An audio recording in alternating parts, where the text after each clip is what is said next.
Joseph Millet, bonjour. Bonjour. Bienvenue sur Cresbis TV, la chaîne du web, dans l'émission Citoyen Politique. Et donc, comme vous êtes le titulaire dans ces élections départementales, c'est comme on dit maintenant, hein, c'est plus les conseils généraux, voilà. c'est plus le canton. Donc, on vous a demandé de mener un objet. Voilà, alors cet objet, qui est petit, hein, alors il correspond, qu'est-ce qu'il représente pour vous? Alors en fait, il s'agit du début de mon engagement, ici, dans le Var, puisque lorsque je suis arrivé ici pour des raisons professionnelles, j'étais un simple citoyen qui avait qu'une seule ambition, c'est de continuer à travailler. Et j'ai trouvé un emploi au ministère de la Défense, avec ma famille. Et quand je suis arrivé au Brusque, puisque c'est une photo du Brusque, j'ai considéré que c'était un espace tellement magnifique, qui était en train, c'est un paradis, un paradis qui était reproduit. De quel endroit vous venez, vous? Alors moi je suis bourguignon, Oui. Je suis nivernais en fait, de Mauvais. Alors, ouais. Vous pouvez vous présenter un petit peu? Oui, bien sûr, il n'y a pas de souci. Donc, donc je suis marié depuis 1987, voilà, à une femme qui m'a donné 3 superbes filles. Et elles sont tellement belles ces filles qu'il y en a une maintenant qui m'a donné un petit-fils, donc je suis grand-père. Voilà, donc familialement je suis comblé et je suis professionnellement ingénieur civil au ministère de la Défense, donc depuis maintenant les années 80. J'ai travaillé à Paris pendant une dizaine d'années, et à Paris, la vie tumultueuse de Paris... c'est sûr que le Brusque et Paris, ça n'a rien à voir. Donc j'ai eu des opportunités d'emploi sur la base navale de Toulon. Ah ouais, d'accord. Et donc c'est comme ça que je suis arrivé dans cette région. D'accord. Voilà. Et vous vous êtes engagé en politique? Et vous êtes installé directement au Cifour en fait, voilà, je me suis installé donc au Brusque, dans une petite maison en attendant, parce qu'en fait on était assez jeunes, j'avais 32 ans à l'époque. Voilà. Et donc il se trouvait qu'il y avait des projets immobiliers, en tous les cas les gens étaient inquiets de projets immobiliers assez importants sur cette partie, notamment sur la lagune du Brusque, sur le Gaou, les gens parlaient. Donc je venais d'arriver, les gens sont venus me voir naturellement. Bon, je me suis dit, qu'est-ce qui se passe? C'est vrai que je suis tombé amoureux de ce site. Et j'aurais dit, écoutez, je vais essayer de rencontrer le maire, parce que ça me paraissait être le premier échelon. Or, j'ai jamais eu de rendez-vous avec le maire de Cifour à l'époque. Je me suis dit, bon, qui est toujours le même, qui est là. Non, pas du tout. C'était pas le même. C'était M. Estève. Oui. Je venais d'arriver, hein. Pour tout vous dire, je suis arrivé en 93, les événements sont arrivés en 94. En 95, il y avait des élections. Attendez. Donc, le maire n'a jamais voulu me recevoir, donc je vais voir son adjoint d'urbanisme, qui n'a jamais voulu me recevoir. Je lui dis, il y a vraiment quelque chose, et je me suis attaché à ce site. Donc, j'ai monté une association de sauvegarde des quartiers du Brusque, à l'époque, qui à ma grande surprise a pris pratiquement 100 familles du Brusque.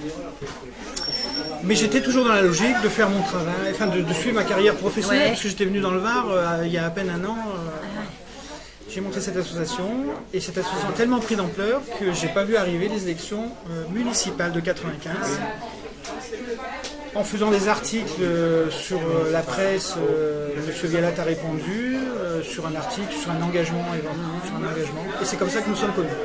Nous avons monté une équipe en 95 et on a dit, mais pourquoi pas nous? Parce que à partir du moment où vous n'avez pas de réponse des politiques, vous vous levez, vous vous dites, c'est qu'il y a quelque chose qui ne va pas. Donc nous avons créé cette liste, nous avons gagné. Donc vous voyez l'intégration, 93 arrivés, 94 une association, c'était rapide en fait, compte, hein. Élu. Ça s'appelle une intégration rapide. Voilà, parce que le cœur était là et l'envie surtout que le citoyen qui arrive pour faire. Exactement. Surtout que vous veniez aussi de l'extérieur, enfin entre guillemets. Exactement, tout à fait. Surtout dans le Var il y a 20 ans. Voilà. À une époque où vous vous souvenez de ce qu'était le Var, avec les affaires de Yanka, avec, il faut le dire, ce qu'était la politique dans le Var. Franchement, j'avais des inquiétudes. Mais je me suis dit, si on veut faire bouger les choses, ou en tous les cas les sauvegarder telles qu'elles sont aujourd'hui, et ça, je pense que... Il faut s'engager personnellement. Il faut s'engager personnellement. Ça donne envie, ça. Donc je me suis engagé personnellement. Nous avons été élus en 95, et on a fait ce que l'on a dit. C'est ça qui est intéressant dans l'implication locale. C'est-à-dire que l'engagement, c'est-à-dire qu'il y avait effectivement des projets au Brusque qui auraient remis en cause tout le tissu urbain. Donc avec M. Gallat, on a pris ce document d'urbanisme, on a modifié ce document d'urbanisme, et aujourd'hui la grande satisfaction du citoyen que j'étais, de l'élu que je suis, c'est payant après, hein. Non seulement c'est payant, c'est que la grande satisfaction, c'est que le Brusque est resté le Brusque tel qu'il est, et qu'il a été valorisé. Regardez ce qui est, par exemple, l'île du Gaou, qui était un vaste parking. Aujourd'hui, c'est redevenu une aire naturelle. Regardez la lagune, qui était un cimetière à bateaux. Aujourd'hui, c'est un site prestigieux. C'est un très grand combat, ça. Hein. Ça, c'est un combat qui est, concret. C'est pas de la politique. C'était pas les grandes phrases. C'était concret. On avait un objectif, c'était de garder cet espace. Alors, bien sûr, ça, je parle de combat du Brusque. Mais 95, c'est pas que le Brusque. C'est faux, ça n'est pas que le Brusque. Non. Et l'engagement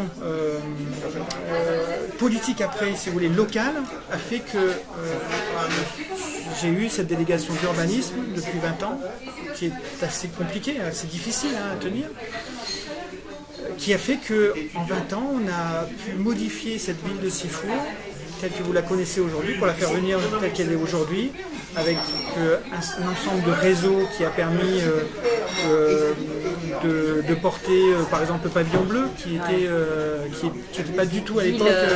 je veux dire, ces villes pavillon bleu, c'est balnéaire. C'est ça. C'est station balnéaire. Avoir le sigle station balnéaire. On a inventé à l'époque le Festival du Gaou. C'est fabuleux. Oui. Ah, c'est une très belle aventure. Mondialement. Hein. C'est une très belle aventure. Incroyable. Et l'intérêt du Festival du Gaou, alors vous avez organisé le Festival du Gaou sur une île naturelle, sauf qu'on avait on a toujours gardé dans l'esprit que c'était le festival qui devait s'accommoder au contexte et non l'inverse.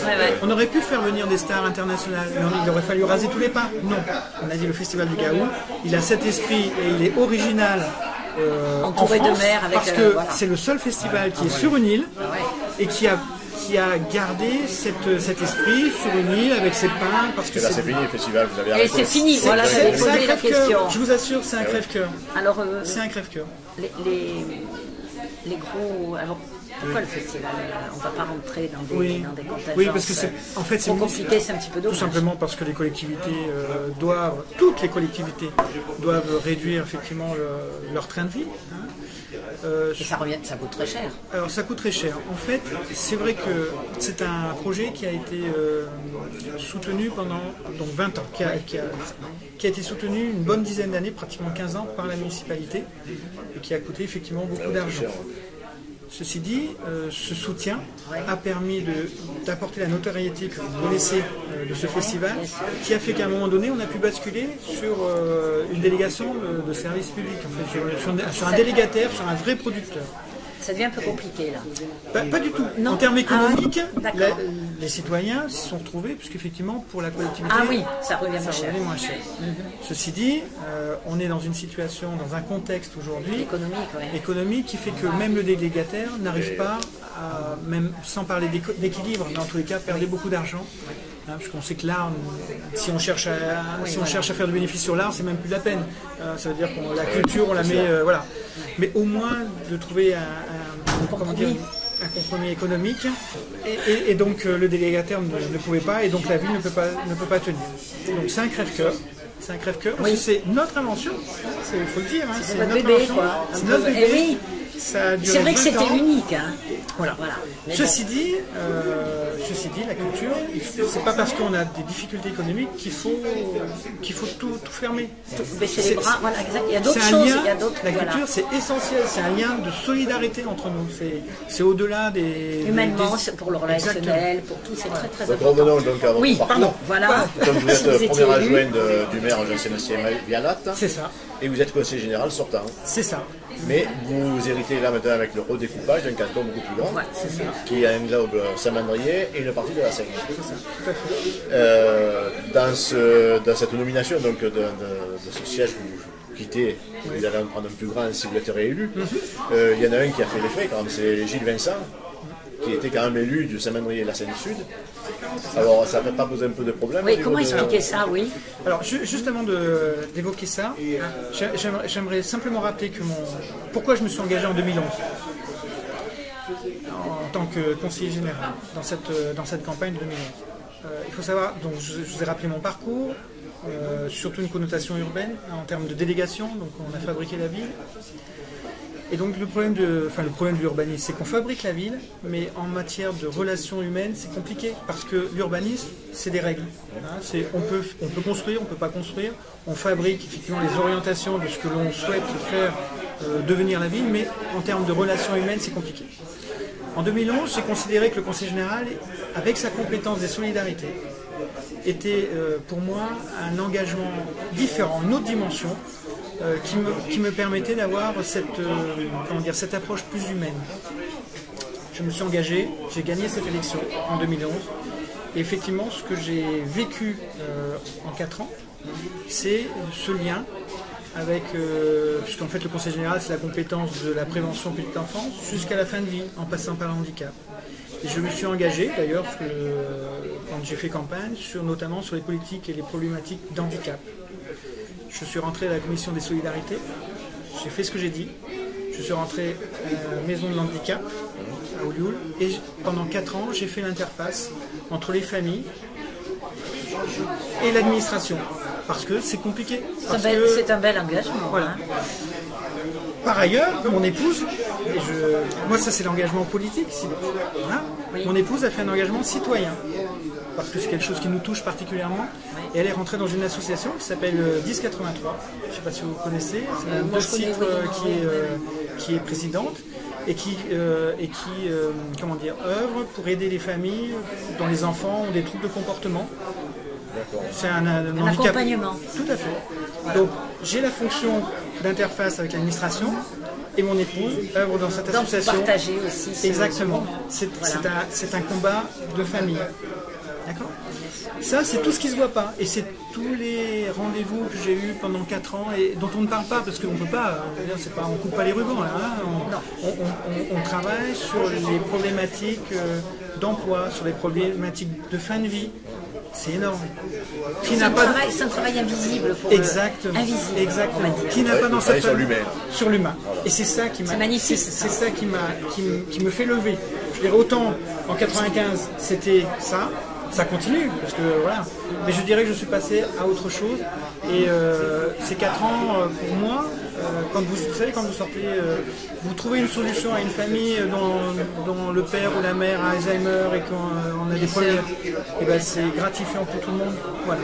Ça, c'est ça qui m'engage. C'est un beau combat. Hein. Voilà. Voilà, c'est un beau combat et félicitations. Voilà. Donc pour revenir à ce que vous dites. À la politique. Ce gouvernement, malheureusement, avec les décisions qu'il prend, tue l'idée même des solidarités. C'est ce que je pense. Hein. C'est-à-dire qu'on a, en France, la chance d'avoir des institutions et des règles qui permettent de régler, en fait, en tous les cas, d'apporter des accompagnements en termes de solidarité pour le bien vivre ensemble, qu'on puisse vivre ensemble. Le problème, il y a des décisions qui ne conviennent pas, à mon avis, ce qui fait que les Français ne comprennent pas. Les Français ne comprennent plus. Ces injustices qui sont ce décalage. Voilà, ce décalage.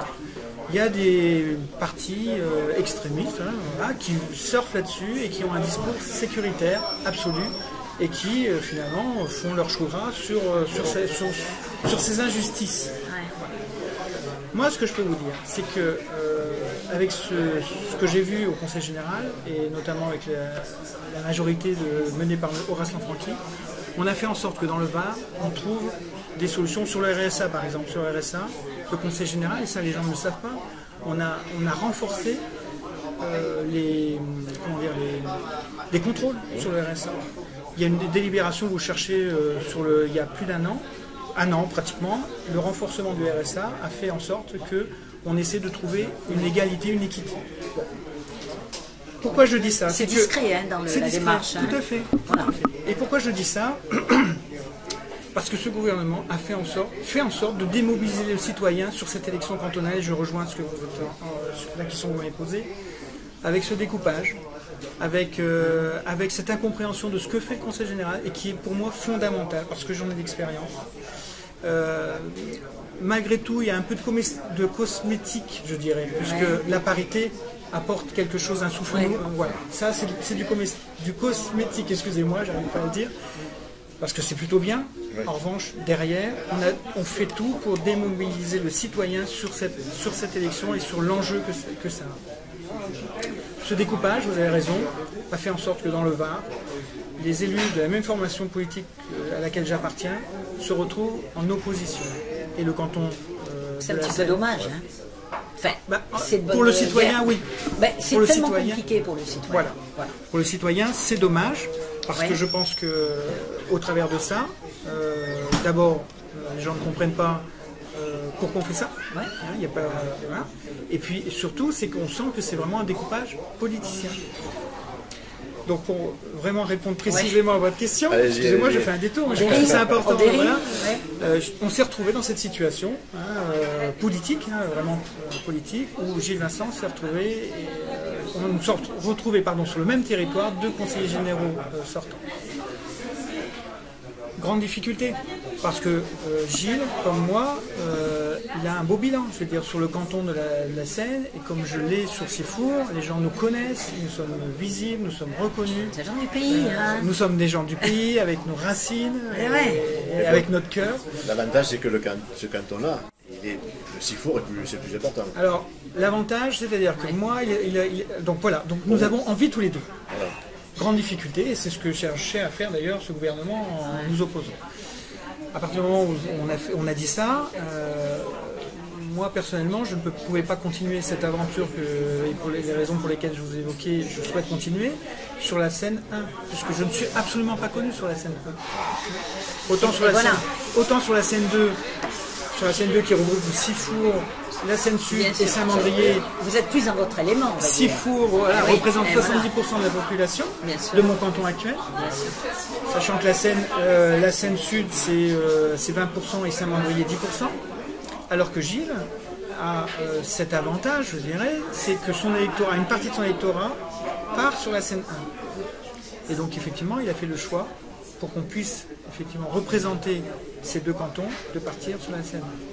Je comprends que c'est un crève-cœur, à la fois pour moi et pour lui, parce qu'il n'a pas c'est un très bon maire, et je vous assure que c'est un très bon conseiller général, parce que au sein du département, nous avons œuvré ensemble pour que l'ensemble du territoire qu'on défend puisse avancer dans... Oui, c'est important de dire que vous n'êtes pas couteau tiré. Absolument. Voilà. Non, mais c'est important de le dire. Bien sûr, parce qu'on aurait parlé, et les médias auraient fait beaucoup de bruit si on serait parti dans une guerre.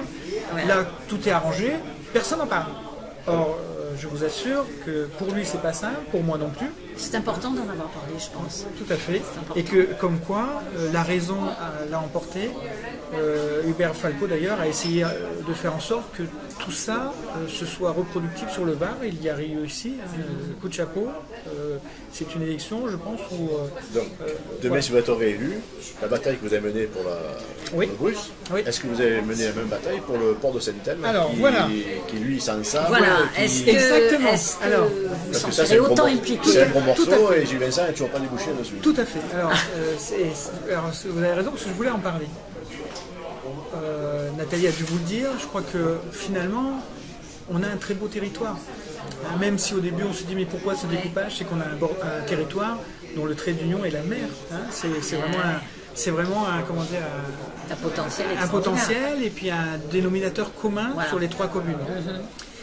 Et ce que j'ai vécu et ce que j'ai ressenti quand je suis arrivé sur le Bruce, donc maintenant il y a 20 ans, eh bien, au cours de notre campagne, parce que c'est vrai que c'est comme ça qu'on découvre. Autant Nathalie Biquet est très engagée sur la Seine, autant Valérie Chambellan très engagée sur Saint-Mandrier, mais on n'a pas les mêmes yeux quand on veut s'engager quelque part.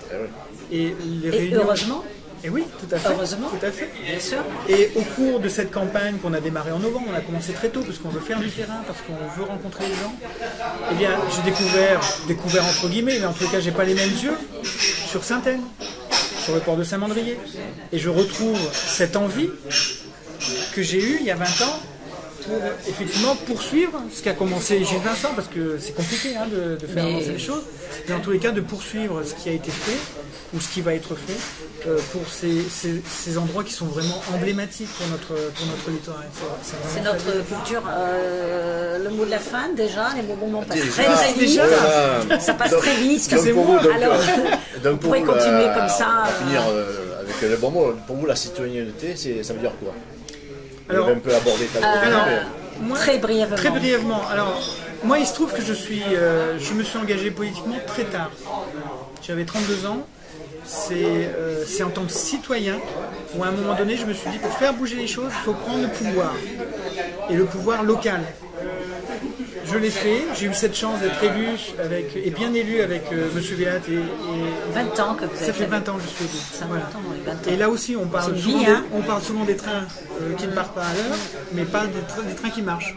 Et entre M. Villat et moi, je veux dire, on a fait avancer la ville. Il n'y a jamais eu de dissidence. Il n'y a jamais eu, le 1er juin va essayer de...